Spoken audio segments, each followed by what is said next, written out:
श्यामलाल जी, जो कि पूरे प्रदेश के जाने माने समाज सेवक हैं और उन्होंने अपनी पूरी जिंदगी गरीब और अनाथ बच्चों की सेवा में बिता दी, आज अस्पताल में भर्ती हैं।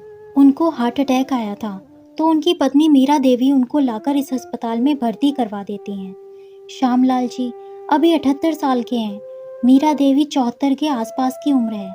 उनके दोनों बेटे अब पढ़ लिख कर अपने परिवार के साथ विदेश में रहते हैं।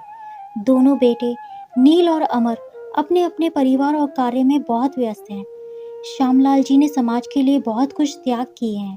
उनका एक उसूल रहा है कि जितने अनाथ बच्चों को उन्होंने पढ़ाया और सब कोई डॉक्टर, कोई इंजीनियर और कोई बड़ा सरकारी अधिकारी बन गया, वो उन सब से अपना नाम छुपा कर रखते थे। समाज के लिए काम करते करते उन्होंने अपनी सारी कमाई को लुटा दिया। उसके साथ साथ अपने बच्चों को भी काबिल बनाने के लिए भरपूर प्रयास करके उनको काबिल बना दिया। नील आज एक बड़ा बिजनेसमैन है और अमर की एक लॉ फर्म है जहां शहर के वकील काम करते हैं। यहाँ शहर में श्यामलाल जी और उनकी पत्नी मीरा देवी अकेले रहते हैं। अब जब वो इस अस्पताल में आए तो यहाँ के बहुत कर्मचारी उनको देख के बड़े दुखी हुए, क्योंकि सबको उनकी कुछ न कुछ सहायता मिली थी। इधर मीरा देवी फोन करके दोनों बेटों को ये खबर दे देती हैं। बड़ा बेटा नील बोला, अभी एक ज़रूरी काम है और थोड़ा समय लगेगा उसको आने के लिए।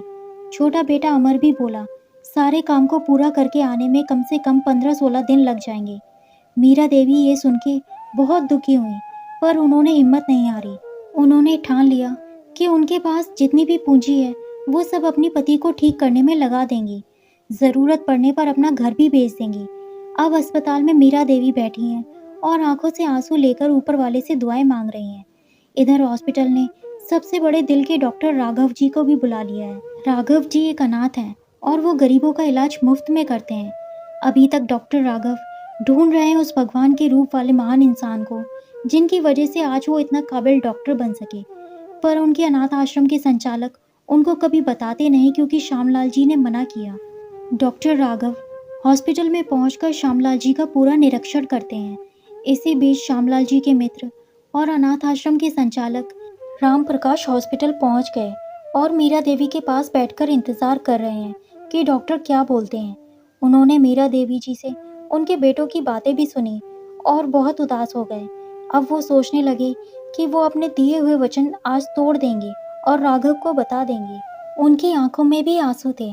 जब डॉक्टर राघव बाहर आए और राम प्रकाश जी को देखकर आश्चर्य हो गए और उनको प्रणाम किया, तब राम प्रकाश जी ने मीरा देवी को दिखाकर बोले, डॉक्टर राघव, ये श्यामलाल जी की पत्नी है, तुम्हारी माँ समान। तब राघव ने मीरा देवी को भी प्रणाम किया और तब बड़े दुख के साथ राम प्रकाश जी फिर बोले, आज मैं चुप नहीं रहूँगा। राघव, तुम जिन्हें अभी भी ढूंढ रहे हो वो और कोई नहीं, श्यामलाल जी हैं।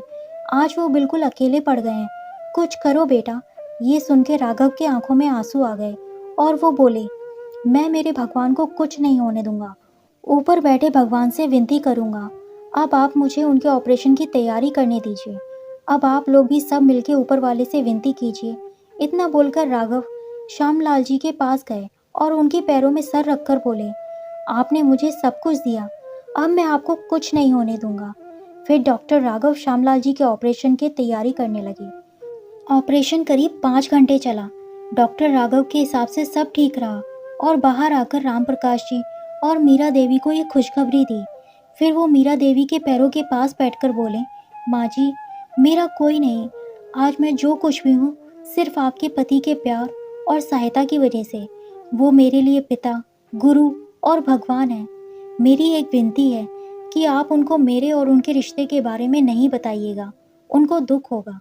और आप मुझे आप दोनों की सेवा करने का एक मौका देने से मेरा जीवन सार्थक हो जाएगा। अब 1 सप्ताह के बाद वो पूरे ठीक हो जाएंगे। मेरी पत्नी भी यहाँ आकर आपके साथ रहेगी, वो भी एक डॉक्टर है। तब आंखों में आंसू लेकर मीरा देवी बोली, बेटा, कौन बोलता है तुम्हारा कोई नहीं, मैं हूँ ना। तुम तो हमारे बेटों से भी बढ़कर हो बेटा। शायद हमने कुछ पुण्य किए थे कि तुम हमें मिले हो। इतने में डॉक्टर राघव की पत्नी डॉक्टर रजनी आ गई। उसे देख के राघव बोला, रजनी, ये माँ जी है और तुम बाबूजी राम प्रकाश जी को दिखाकर को तो जानती हुई हो। तब रजनी ने राम प्रकाश जी और मीरा देवी को प्रणाम किया और बोली, मुझे राघव ने सब कुछ बता दिया है। माँ जी, मैं यहाँ आपके साथ रहूँगी और राघव के आने के बाद घर जाऊंगी। अगर आप बुरा ना माने तो आप मेरे साथ चलकर थोड़ा फ्रेश हो जाइए तो अच्छा लगेगा। मैं तो आपकी बेटी जैसी हूँ। मीरा देवी रजनी को गले लगाकर बहुत रोई और बोली, हाँ, इसीलिए भगवान ने मुझे कोई बेटी नहीं दी। आज से तुम मेरी बेटी हो। तुम जैसा कहोगी मैं करूँगी। एक हफ्ते बाद श्यामलाल जी ठीक हो गए। फिर भी और 2 दिन उनको हॉस्पिटल में ही रहना होगा। मीरा देवी, रजनी और राम प्रकाश जी तीनों श्यामलाल जी से मिले। उन्होंने रजनी को अपनी बेटी बोलकर पहचान करवाई और बोली, मैंने आपको रजनी के बारे में नहीं बताया था। उसको मैं बचपन से जानती हूँ। वो मेरी सहेली की बेटी है। तब रजनी श्यामलाल जी के पास जाकर बोलती है, आप बिल्कुल ठीक हो गए हैं। आपके दामाद ने आपका ऑपरेशन किया है।